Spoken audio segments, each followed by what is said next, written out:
መርየም የዒሳ እናት ቁርአን ውስጥ ሱራ በስሟ ብቸኛ ሱራ ያላት ምዕራፍ ያላት ሴት ናት። ሱረቱል መርየም ይላል። ሱረቱል መርየም የማርያም ምዕራፍ 19 ሱረቱል መርየም በመርየም ስም የተሰየመ ሱራ ብቻ አይደለም። ቁርአን ውስጥ የሴት ስም የተጠራው የዒሳ እናት የመርየም ብቻ ነው። ብቸኛ የሴት ስም ያለው የሷ ስም ነው።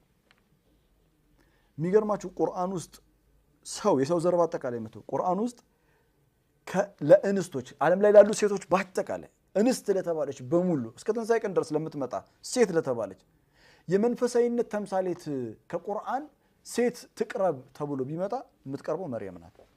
በሌላ አባባል መርየም ለዓለም እንስቶች በአጠቃላይ የመንፈሳዊነት ተምሳሌት ናት። ለምን ይሄን መሰለ ያነሳውላችሁ? መንፈሳዊ ልቄት ላይ ያሉ ሰዎች እንዴት ኢሞሽናል ትራማ እንደሚገጥማቸው ለማሳየት ነው። እንዴት በስሜትን የሚነካ ነገር እንደሚገጥማቸው ላሳያችሁ ነው። መርየም such honored woman ናት። የጌታ ሰላም በሷ ላይ ይሁን። በጣም የተከበረች እንስት ናት። for in the history of humanity በሰው ልጅ ታሪክ ውስጥ በቃ የተከበረች ናት። ቁርአን በሷ ስም 19ኛውን ሱራ በሷ ስም መሰየሙ ብቻ አይደለም የሚገርመው። ሶስተኛው የቁርአን ሱራ ሱረቱ አሊ ኢምራን ይባላል። አሊ ኢምራን ማለት የመርየም አባቷ ነው። የመርየም አባቷ ኢምራን ይባላል። እና ቁርአን ሶስተኛው ምዕራፍ በመርየም አባት ስም ነው የተሰየመው። ሶስተኛው ሱራ የመርየም አባት ነው ታገኙት ስያሜው።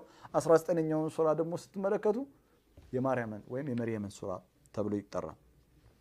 ስፒሪቹዋሊቲ ኤክሰለንስ ላይ የመንፈሳዊነት ልቄት ላይ ከደረሱ እንስቶች መካከል መርየም ላይ የሚደርስ ማንም የለም።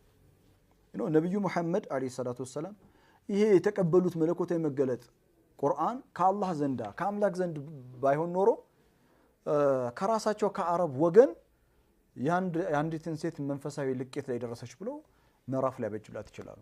መርየም እኮ ቤተ እስራኤላዊ ናት። መርየም ከያዕቆብ ዘር ናት።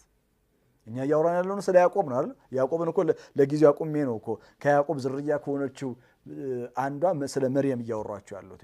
ሱረቱል መርየም ነው ይላል። ቤተ እስራኤላዊ ናት። ይሄ ቤተ እስራኤላዊ የሆነችዋን መርየምን ቁርአን ውስጥ አረብ የሆነ ነብይ አለይሂ ሰላቱ ወሰለም ቁርአን ውስጥ ሱራ አላት።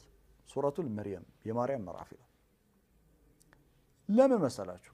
አንደኛ የአላህ ቃል ነው። ሁለተኛ መርየምን የሚመስል መንፈሳዊ ተምሳሌት የሚሆን ለሴት የሚቀርብ ማንም የለም። she is the best example። ስፒሪቹዋሊቲ አለ ዲሴንሲ ጨዋነት ራሱ